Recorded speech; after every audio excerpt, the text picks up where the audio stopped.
man! Shit! I'm gonna make me a damn Windwalker! Wait! You need talents, gear, rotation, and discipline to take your monk into raids and dungeons, so let's kick it off with the talents.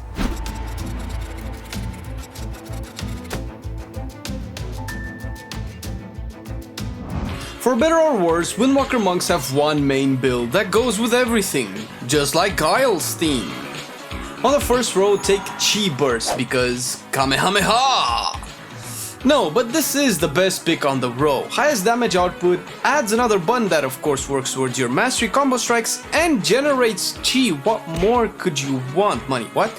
Second row is the mobility row. I recommend you pick Tiger's Lust for its sheer utility, and you can even use a mouse over macro to help your allies when in a pinch. That doesn't mean the other ones aren't good, but as with any utility row, you need to think about its usage and how well it fits into your playstyle. Third row, the best choice is Fist of the White Tiger. On a 30-second cooldown and generating 3 Chi, this will improve the fluidity of your rotation and is the best performing option on the row. The other ones have their usage, but in keeping with our basic theme for the guide, I will recommend the Fist. Fourth row is a utility row and also survivability, so again, the choice matters in terms of how well you use it. But I would recommend you be the kind of monk that uses Ring of Peace, because Ring of Peace is the bee's knees. The mechanic of creating texture and impassable terrain has a lot of uses that I'll leave for you to figure out, but most importantly, it can help getting mobs out of stuff like Sanguine. Fifth row is a defensive row, and the choice is mainly between Diffuse Magic and Dampen Harm. Diffuse Magic sees more play in raids due to the amount of magic damage that DPSers receive, since realistically you should never be taking physical damage most of the time. In dungeons, however, that can change, and Dampen Harm has a bit more versatility. Sixth row, the main culprit is Invoke Zuen. It adds another DPS cooldown, it's the best on the row, and the way monk damage works, you want to dump burst damage into Touch of Death windows, giving this talent extra oomph. Last row, you take Whirling Dragon Punch. Serenity is another option that seems pretty close to Dragon Punch in single target, but just not quite there in AoE. And since there's a lot of AoE in raids, Dragon Punch wins by a landslide.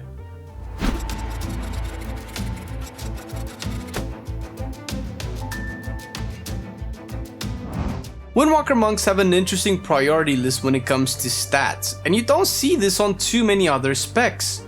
As with any weapon using DPSer, weapon damage comes first above all stats, followed by agility, meaning eye level.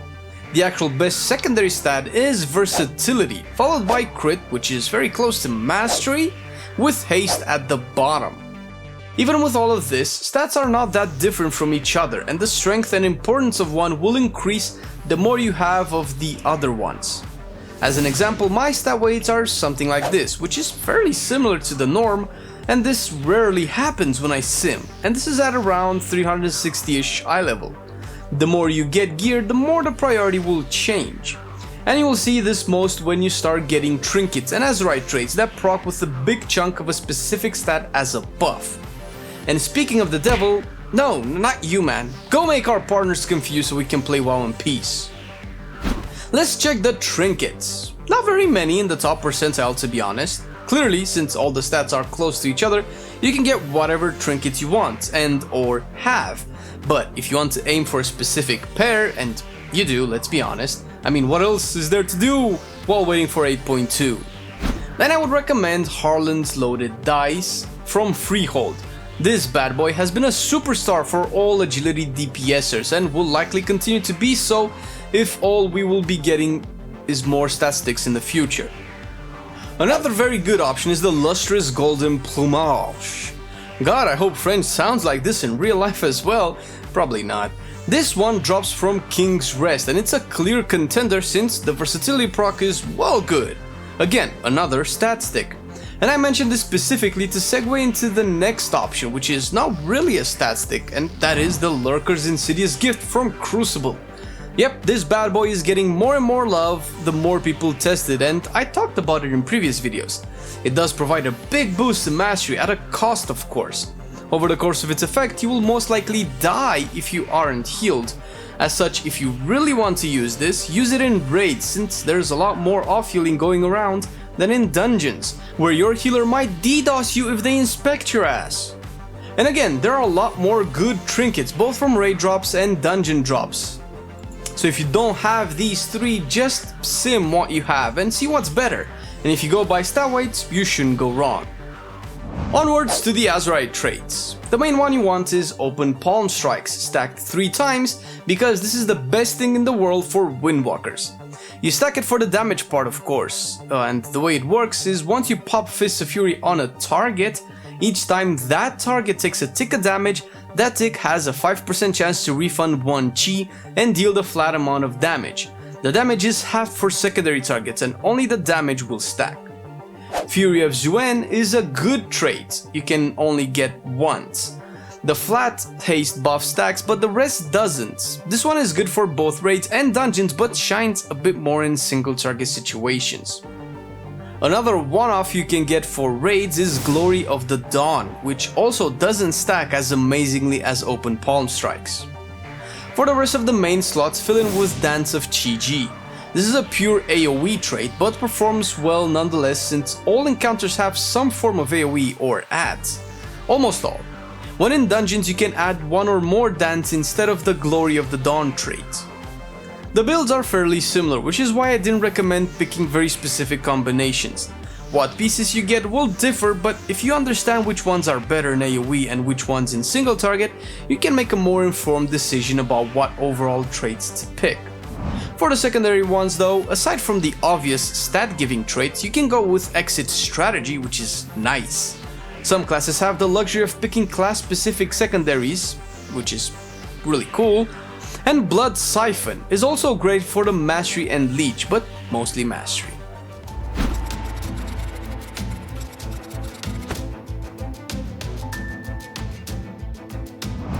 Before discussing the rotation, you need to be mindful of your Mastery combo strikes. It's nothing complicated, but if you want to properly DPS, make sure never to cast the same ability twice in a row. This is where rotation practice comes into play, with things like getting a feel of how fast your energy regenerates, generating chi properly and not wasting it, and of course being aware of extra abilities such as chi burst that can help complement a chain of abilities without breaking your combo. And with that being said, let's talk about the priority of your abilities in the order of their importance.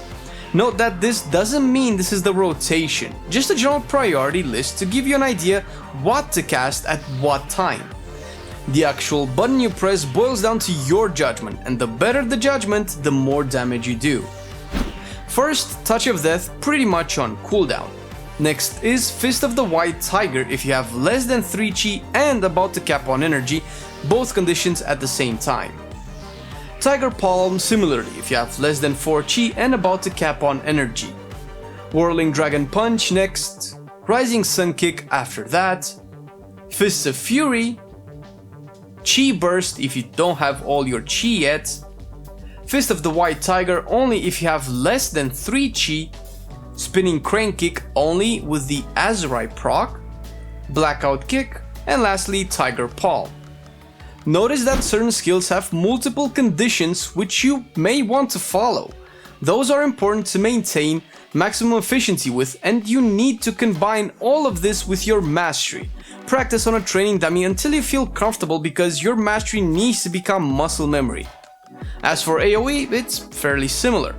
Touch of Death on the priority target again, Whirling Dragon Punch next, Fists of Fury is third on the list, Rising Sun Kick only to enable Whirling Dragon Punch actually, Chi Burst if you aren't yet capped on Chi, Spinning Crane Kick if you have at least 3 stacks of the buff, Rising Sun Kick as filler, Blackout Kick as filler, Fist of the White Tiger and Tiger Palm at the bottom of the priority list if you have nothing else to do. Spinning Crane Kick has a built-in buff that stacks for each individual target you hit with your basic abilities. You want to use it only after you stack the buff 3 times, and since you will be expecting to use this ability, try to tab through your enemies to start stacking the buff preemptively.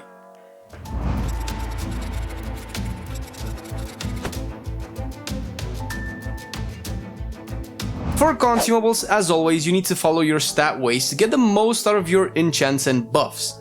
Take the Pact of Versatility for your ring enchant, and the Versatile Royal Quartz for your gem, and also include one Kraken's Eye of Agility, since agility is seeming really good for you. For the weapons, Versatile Navigation for, say, the main hand, and the Deadly Navigation for the offhand.